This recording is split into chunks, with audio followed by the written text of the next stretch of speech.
Bonsoir à toutes, bonsoir à tous. C'est une évidence, la qualité de vie est essentielle et la tranquillité un droit pour chacun. Pourtant, à Monaco, et vous le subissez chaque jour, depuis de trop nombreuses années, nous sommes très loin de ces objectifs.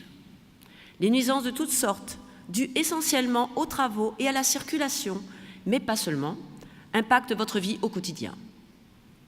Concernant les travaux, à Union Monégasque, nous demandons sans relâche qu'un droit à la tranquillité par quartier soit étudié et mis en place. Il faut échelonner la mise en œuvre des chantiers et faire réellement respecter la réglementation concernant les horaires de ces travaux. Ceux qui se prolongent jusqu'à 22 heures, parfois plus, tout comme les livraisons de matériaux au beau milieu de la nuit, nuisent gravement à la santé, mais aussi au moral des riverains. Et je ne m'attarderai pas sur la pollution de l'air qu'ils engendrent, ni sur la pollution visuelle de notre si beau pays, vérolé de grues de part en part. Autre grand problème, la circulation, ce serpent de mer pour lequel nous voulons mettre en place une vraie réflexion globale. Nous n'avons plus le choix. Le nombre de véhicules circulant en principauté doit diminuer. Pour ce faire, nous devons encourager davantage encore l'utilisation des véhicules électriques.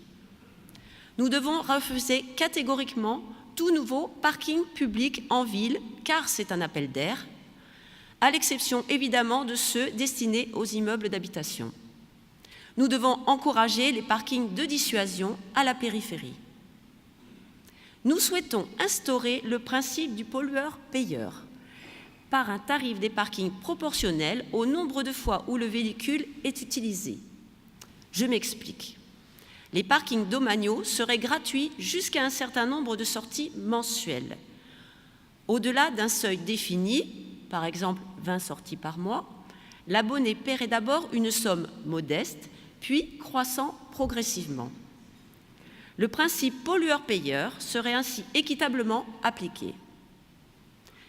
Et pourquoi, à terme, ne pas envisager une taxe urbaine telle qu'elle est pratiquée à Londres et qui ne concernerait que les véhicules de touristes qui n'ont aucune attache à Monaco?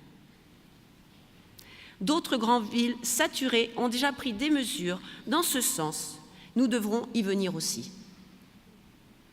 La liste Union Monégasque demandera donc au gouvernement, comme nos élus sortants du Conseil national l'ont fait inlassablement durant ces 5 dernières années, la mise en place de mesures sérieuses pour améliorer notre vie quotidienne. Il y a urgence, et force est de constater que nous sommes les seuls à avoir notre crédit, un message fort et clair porté pendant toute cette campagne.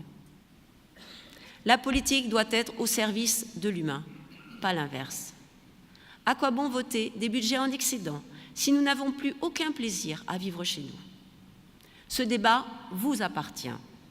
Alors, venez le défendre à nos côtés, en nous accordant votre confiance le 11 février prochain. Je vous remercie.